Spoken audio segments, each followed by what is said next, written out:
200 hospital workers and patients at a children's hospital in Wauwatosa, WIS, are being tested for the novel coronavirus after a doctor there recently tested positive, the Milwaukee Journal Sentinel reported Wednesday. According to the paper, the doctor from the Children's Hospital of Wisconsin had contracted the virus after taking a recent trip out of state. As a result, the hospital has reportedly begun testing on 200 people, a bulk of which are hospital staff. Andy Broadzeller, spokesperson for the hospital, told The Hill that the doctor had tested positive for the virus on Monday and has since been quarantined at home with mild symptoms and is recovering. He said doctor had been on the Milwaukee campus from March 9 to 15.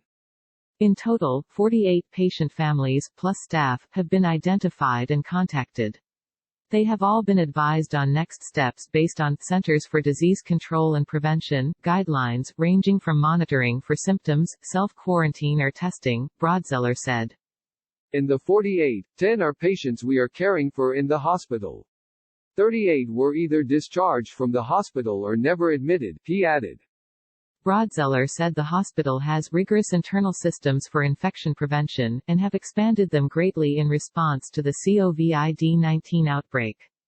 Mike Gutzeit, who serves as the chief medical officer at the hospital, told the Milwaukee Journal Sentinel that it has prioritized testing patients and workers deemed to be at higher risk for developing serious illnesses from the virus amid a testing shortage in the country. However, the hospital's testing efforts were met with criticism, with one patient's father, who told the Milwaukee Journal he hadn't been tested yet, even though he was reportedly being quarantined with his teenage daughter, who was tested and is receiving treatment for chemotherapy. What if she's negative and I come down with it and infect her, he said to the paper.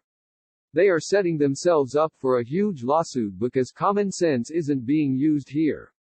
The report comes as Trump administration continue to face pressure over its slow rollout of U.S. coronavirus testing amid the outbreak.